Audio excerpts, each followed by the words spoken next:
नमस्कार, आप देख रहे हैं सबसे बड़ा सवाल। मैं हूं परवीन शेख। आज से देश के 12 राज्यों और केंद्र शासित प्रदेशों में एसआईआर की कवायद शुरू हो रही है, लेकिन कांग्रेस, टीएमसी, डीएमके समेत कई विपक्षी दल इसका विरोध कर रहे हैं। पश्चिम बंगाल से लेकर तमिलनाडु तक हंगामा मचा है। ममता बनर्जी अपने लाव लश्कर के साथ सड़कों पर हैं। टीएमसी के नेता कोलकाता की सड़कों पर चीख चिल्ला रहे हैं। केंद्र सरकार और चुनाव आयोग के खिलाफ मोर्चा निकाला जा रहा है। ममता बनर्जी ने चुनाव आयोग की ईंट से ईंट बजाने का ऐलान किया है। वहीं तमिलनाडु की डीएमके सरकार ने एसआईआर के खिलाफ सुप्रीम कोर्ट जाने का फैसला किया है। सीएम एमके स्टालिन ने बैठक की, जिसमें शामिल पार्टियों ने एसआईआर के खिलाफ सुप्रीम कोर्ट का दरवाजा खटखटाने का प्रस्ताव पारित किया। तमिलनाडु और बंगाल में अगले साल चुनाव है, जिनकी मांग है कि एसआईआर की प्रक्रिया चुनाव के बाद हो, लेकिन चुनाव आयोग ने इससे इनकार कर दिया, जिसको लेकर ममता बनर्जी सड़कों पर हैं। विपक्ष एसआईआर को लेकर क्यों कह रहा है नो, इस पर चर्चा के लिए स्टूडियो मौजूद है कैपिटल टीवी के executive editor Rajiv Kumar. Sir, आपका बहुत बहुत स्वागत है। धन्यवाद। आज पश्चिम बंगाल में हो हल्ला होने वाला है, एसआईआर की प्रक्रिया शुरू हो गई है, लेकिन ममता बनर्जी जिस रणनीति के तहत इसका विरोध कर रही हैं वो क्या है? देखिए, कोई रणनीति है ही नहीं। रणनीति तो तब होती है जब उसके दिमाग में ये सवाल होता है कि नहीं, ये जो प्रक्रिया हो रही है वो गलत है। क्योंकि ममता बनर्जी इसी बात को लेकर कंफ्यूज है। 2002 में जब एसआईआर हुआ था तो सरकार किसकी थी? उस समय क्या राज्यों में सरकारें नहीं थी? क्या उस समय सत्ता पक्ष और विपक्ष नहीं था? तो उस समय क्या इन एसआईआर की प्रक्रिया को लेकर इतना हंगामा हुआ था? आज क्यों? क्योंकि आज आपको लगता है कि 2002 और 2025 के बीच आप लोगों की सरकारों ने जो फर्जीवाड़े किए हैं, उसके कारण आगे आने वाले समय में एसआईआर की प्रक्रिया के बाद आपकी समस्याएं बढ़ने वाली है। ये सारे राज्यों की स्थिति नहीं है, कुछ राज्यों में समस्याएं ज्यादा है। बिहार में एसआईआर की प्रक्रिया के खिलाफ इन लोगों ने, जो बिहार के नेताओं ने हंगामा किया, वो एक परसेप्शन बनाने के लिए थी। वो तेजस्वी यादव को नहीं लग रहा था कि एसआईआर से बड़ी नुकसान हो जाएगा। वो केवल परसेप्शन बनाने के लिए थी कि देखो, भारतीय जनता पार्टी की सरकार है, अभी चुनाव आयोग को घेरने की तैयारी है, वोट चोरी का आधार बनाया जा रहा है, तो एसआईआर का विरोध करना भी उनका कर्तव्य बन जाता है। 65 लाख वोट कटे चुनाव के समय। 2-4 मंचों पर सिर्फ वोट चोरी का आरोप लगाओगे, लेकिन क्या बिहार के चुनाव में एसआईआर कोई बड़ा मुद्दा बन पाया? वोट अधिकार यात्रा निकाला राहुल गांधी ने, उसी समय भूल गए। इसके बाद अभी किसी भी मंच पर सबसे ज्यादा आक्रामक ये लोग क्या हो रहे हैं? नीतीश कुमार, मोदी, अमित शाह। मोदी का कंट्रोल बिहार के अंदर, नीतीश कुमार की मानसिक स्थिति खराब, या फिर सुशासन, कुशासन, दुर्व्यवस्था, रोजगार, बेरोजगार, यही बातें हो रही है। अब पश्चिम बंगाल में यही चीजें चल रहा है। पश्चिम बंगाल में ममता बनर्जी को पता है कि बिहार जैसी स्थिति नहीं है, इनको सिर्फ और सिर्फ किसी तरीके से हंगामा खड़ा करना है, क्योंकि डर उनके अंदर है, डर उनके सपोर्टर्स के अंदर भी है। और उनके सपोर्टर्स जो कि अब तक फर्जी तरीके से वहां रह रहे थे, फर्जी वोट करवा रहे थे, उनका भरोसा अब ममता बनर्जी पर से खत्म हो चुका है। वो अब डर चुके हैं। उनको लगने लगा है ममता बनर्जी हमारा सुरक्षा नहीं कर सकती। क्या हुआ? ममता बनर्जी तो हंगामा कर रही है, लेकिन इस बीच क्या हुआ? एक दिन पहले जो रिपोर्ट आई, एक दिन पहले की रिपोर्ट में यह पता चला कि कहां कहां क्या क्या स्थिति है। मालदा में कुछ जगहों की रिपोर्ट आई कि देखो, 3-3 गांव ऐसे हैं जहां पर ऐसे भगदड़ मचा हुआ है कि उसके नजदीक के बैंक में बैंक का अधिकारी कह रहा है कि हमारे यहां तो अकाउंट ही बंद कराए जा रहे हैं। पता चला अकाउंट क्यों बंद हो रहे हैं? तो अकाउंट इसलिए बंद हो रहे हैं कि पैसा विड्रॉ करके वो लोग बांग्लादेश से जो आए थे वो बांग्लादेश भागने की कोशिश कर रहे हैं, या फिर कुछ लोग ऐसे हैं जो वहां से दूसरे राज्य में शिफ्ट करने की कोशिश कर रहे हैं कि चलो यहां एसआईआर की प्रक्रिया होगी, साथ साथ ही एनआरसी चलेगा। अगर हम पकड़े गए तो सीधे डिटेंशन कैंप में जाएंगे, फिर डिपोर्ट किया जाएगा। और पकड़े जाने के डर से ये लोग कुछ समय के लिए, ये परमानेंटली नहीं, टेम्पोररी तरीके से वहां से शिफ्ट होना चाह रहे हैं। एक दिन के अंदर 400 बांग्लादेशियों को बॉर्डर पर बीएसएफ ने पकड़ा। ये क्या कर रहे थे? ये वापस जा रहा था, वो पैसा विड्रॉ कर रहा है और उसके बाद कह रहा है कि भाई इसी पैसे का इस्तेमाल करो, ये वापसी तो बाद में भी हो जाएगी, लेकिन अभी पकड़े गए तो समस्याएं पैदा हो जाएगी, तो इसलिए वो वापस भाग रहा है। घरों में काम करने वाली महिलाओं की रिपोर्ट है, ये 24 परगना की बात है, नॉट 24 परगना, वहां पर सर्वे किया जा रहा है। ये गवर्नमेंट की एजेंसियां ही सिर्फ नहीं है, ये भारतीय जनता पार्टी की वहां एजेंसियां भी है जी। और ये लोग भी देख रहे हैं कि क्या स्थितियां चल रही है, सरकारी डाटा अलग है।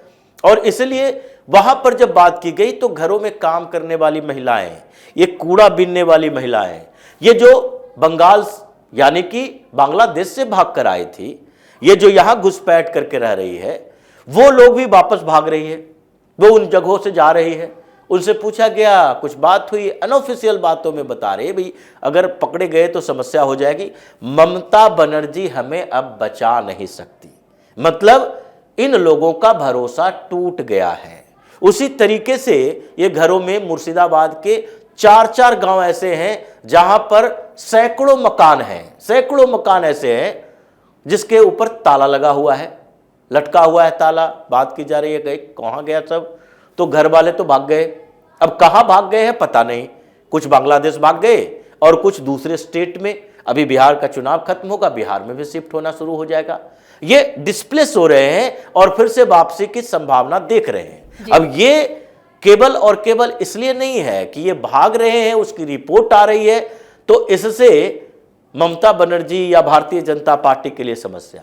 ये इस बात को दिखाता है कि ममता बनर्जी पर भरोसा खत्म हुआ और ये लोग इस बात से डरे हुए हैं कि अगर भारतीय जनता पार्टी की सरकार आई तो न बांग्लादेश से वापसी हो पाएगी, न दूसरे राज्य से वापसी हो पाएगी। और वहां के जो लोग हैं ये समझ रहे हैं कि देखो ये चुनाव से पहले एसआईआर हो रहा है और एसआईआर की प्रक्रिया, और थोड़ा सा ये सवाल उठा कि हो सकता है इस बार ममता बनर्जी की सरकार चली जाए और ये सारे घुसपैठिए भागने लगे। बीएसएफ की ये रिपोर्ट है कि 20 दिन के अंदर 8000 घुसपैठियों को पकड़ा है इन लोगों ने, 8000 घुसपैठिए पकड़े गए। अब ये कौन से थे? वो घुसपैठिए नहीं है जो घुसपैठ करने की कोशिश कर रहा है, उसमें वो भी है जो कि वापस बांग्लादेश जाने की कोशिश कर रहा है, उसको डिपोर्ट कर दिया गया। लेकिन फिर भी ये रिकॉर्ड तो आया कि ये पूरे जो क्षेत्र है एसआईआर को लेकर पश्चिम बंगाल में यही रिपोर्ट है। और ममता बनर्जी को लग रहा है कि ये जो शुरू होने से पहले भगदड़ मच गई है, हमारे सपोर्टर्स भाग रहे हैं और परसेप्शन जो तैयार हो रहा है, जो लोग एसआईआर के कारण जो एसआईआर का सपोर्ट कर रहा है, केवल भारतीय जनता पार्टी का सपोर्टर नहीं जी, ये फ्लोटिंग वोटर जो होता है, जो कि चुनाव आते आते उसको लगने लगता है नहीं ममता बनर्जी को ही वोट दे दो, टीएमसी को ही वोट दे दो। अभी भारतीय जनता पार्टी में सीएम कैंडिडेट को लेकर कंफ्यूजन हो सकता है, उनको यह भी लगता है कि रीजनल पार्टी है, इसका all in all Mamata Banerjee है। Bharatiya Janata party national party है, इसका कहीं ना कहीं कंट्रोल दिल्ली से भी होता है। तो ये सारी चीजों को लेकर जो फ्लोटिंग वोटर हैं, जो कुछ मुद्दों पर कंफ्यूज रहते हैं और लास्ट टाइम में ये कभी ममता बनर्जी की तरफ चले गए, उनके दिमाग में भी आ रहा है कि नहीं ये ममता नहीं, अगर इसको सपोर्ट करोगे तो वही परंपराएं चलती रहेगी जो कम्युनिस्ट सरकारों ने 30 साल से ज्यादा किया और उसके बाद जो अभी ममता बनर्जी की सरकार कर रही है। तो ये जो परसेप्शन बन रहा है ममता बनर्जी के खिलाफ और जिन जगहों से लोग भाग रहे हैं, रिपोर्ट्स आ रहे हैं, जो परेशानियां उन मुसलमानों में पैदा हो गई है जो अपने आप को अपने क्षेत्र का दादा समझता था, गुंडागर्दी दादागिरी किया करता था, उन लोगों के खिलाफ जो बातें चल रही है, रिपोर्ट्स आ रहे हैं, उससे भारतीय जनता पार्टी के जो कार्यकर्ता हैं वो एक्टिवेट हो रहे हैं। और ममता बनर्जी जो ड्रामा कर रही है, ये सड़कों पर हंगामा करना, ये जो कर रही है, इससे उसके समर्थक ये कंफ्यूज हो रहे हैं कि लगता है ममता अब डर चुकी है। ये न तो एसआईआर को सुप्रीम कोर्ट से रुकवा पाई, न चुनाव आयोग को चैलेंज कर पाई और न ही मोदी शाह को चैलेंज कर पाई। तो ऐसी स्थितियों में उनके समर्थक जो कभी कम्युनिस्ट पार्टी के समर्थक हुआ करता था, और जब इन लोगों को लगा कि ये कम्युनिस्ट पार्टी के समर्थन करते करते कम्युनिस्ट पार्टी आपस में झगड़ा कर चुकी है, ये अब हारने वाली है, तो कांग्रेस पार्टी और टीएमसी, ये जो बाद में ममता ने टीएमसी बनाया था, तो टीएमसी का दामन थामो, ये कम्युनिस्ट अपने पूरे कुनबे के साथ टीएमसी के साथ जुड़े। वही लोग आज जब ये देख रहे हैं कि आगे भारतीय जनता पार्टी की वापसी होने वाली है, सरकार बनने वाली है, तो ऐसी स्थितियों में वो फिर से भाजपा की तरफ आ रहे हैं। टीएमसी, उससे पहले कम्युनिस्ट और अब भारतीय जनता पार्टी, क्योंकि कांग्रेस से लोगों का भरोसा पश्चिम बंगाल में नहीं है। उसके लीडर को राहुल गांधी दबा के रखते हैं कि भाजपा को किसी तरह दूर रखा जाए। तो जो अभी एसआईआर की प्रक्रिया में ये जो ममता बनर्जी के लोग सड़कों पर उतर रहे हैं, अपनी पुलिस है, अपनी व्यवस्था है, कुछ देर तक हंगामा करोगे फिर मुख्यमंत्री के आवास में ही जाओगे। लेकिन राजीव सर, इस दौरान चुनाव आयोग का भी एक बड़ा बयान सामने आ गया। उन्होंने कहा है कि विपक्ष चाहे कितना भी हो हल्ला कर ले, एसआईआर की प्रक्रिया रुकेगी नहीं। देखिए, ये बयान नहीं है, ये कमिटमेंट है। ये चुनाव आयोग जो बात कर रही है, ये बात तो पिछले 3 महीने से कर रही है। चुनाव अधिकारी कह रहे हैं भाई तुम लोग आरोप लगाओगे, तो इसका मतलब आरोप लगाने का इनका मकसद, इंटेंशन होता क्या है? ये होता ही इसलिए है क्योंकि इन संवैधानिक संस्थानों पर दबाव बनाया जा सके और दबाव पॉलिटिकल बनाया जा सके, जिसके पॉलिटिकल प्रेशर के कारण ये लोग अपने सही कामों से पीछे हट जाए। अब इनको तय करना होगा एसआईआर सही है या गलत है। अगर एसआईआर सही है तो सुप्रीम कोर्ट भी ये बता चुका है कि एसआईआर की प्रक्रिया सही है। एसआईआर की प्रक्रिया सही तरीके से हो या ना हो, यह बात सवाल उठता है। और अगर आपने मान लिया कि एसआईआर की प्रक्रिया तो सही है, ये उसी तरह का है, करप्शन सही है या गलत है, ये लोग बताएं। करप्शन के खिलाफ कार्रवाई सही है या गलत, ये लोग बार बार जांच एजेंसियों के ऊपर हमला करता है, बोलता है ईडी गलत काम कर रही है। क्या ईडी करप्शन के खिलाफ काम जो कर रही है वो गलत कर रही है?